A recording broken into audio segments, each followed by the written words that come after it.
Exodus, Shemot, chapter 7. But Adonai said to Moshe, I have put you in the place of God to Pharaoh, and Aharon your brother will be your prophet. You are to say everything I order you, and Aharon your brother is to speak to Pharaoh and tell him to let the people of Israel leave his land. But I will make him hard-hearted. Even though I will increase my signs and wonders in the land of Egypt, Pharaoh will not listen to you. Then I will lay my hand on Egypt and bring my armies, my people, and the sons of Israel out of the land of Egypt with great acts of judgment. Then when I stretch out my hand over Egypt and bring the people of Israel out from among them, the Egyptians will know that I am Adonai. Moshe and Aharon did exactly what Adonai ordered them to do. Moshe was 80 years old and Aharon 83 when they spoke to Pharaoh. Adonai said to Moshe and Aharon, When Pharaoh says to you, perform a miracle, tell Aharon to take his staff and throw it down in front of Pharaoh, so that it can become a snake. Moshe and Aharon went into Pharaoh and did this, as Adonai had ordered.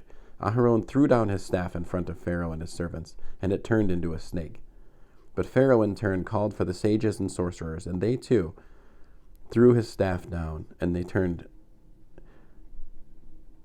into snakes. But Aharon's staff swallowed up theirs.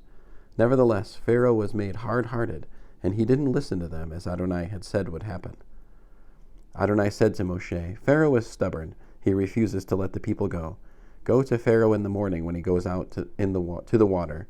Stand on the riverbank to confront him. Take in your hand the staff which was turned into a snake, and say to him, Adonai, the God of the Hebrews, sent me to you to say, let my people go, so that they can worship me in the desert.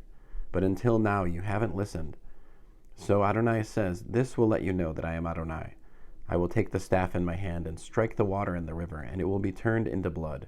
The fish in the river will die, the river will stink, and the Egyptians won't want to drink water from the river. Adonai said to Moshe, say to Aharon, take your staff, reach out your hand over the waters of Egypt, over the rivers, canals, ponds, and all their reservoirs, so that they can turn into blood. There will be blood throughout the whole land of Egypt, even in the wooden buckets and stone jars. Moshe and Aharon did exactly what Adonai had ordered. He raised the staff and, in the sight of Pharaoh and his servants, struck the water in the river, and all the water in the river was turned into blood. The fish in the river died. The river stank so badly that the Egyptians couldn't drink its water. There was blood throughout all the land of Egypt. But the magicians of Egypt did the same with their secret arts, so that Pharaoh was made hard-hearted and didn't listen to them, as Adonai had said would happen. Pharaoh just turned and went back to his palace, without taking any of this to heart. All the Egyptians dug around the river for water to drink, because they couldn't drink the river water. 7 days after Adonai had struck the river, Adonai said to Moshe, go into Pharaoh and say to him, here is what Adonai says, let my people go so that they can worship me. If you refuse to let them go, I will strike all your territory with frogs. The river will swarm with frogs. They will go up, enter your palace, and go into your bedroom, onto your bed.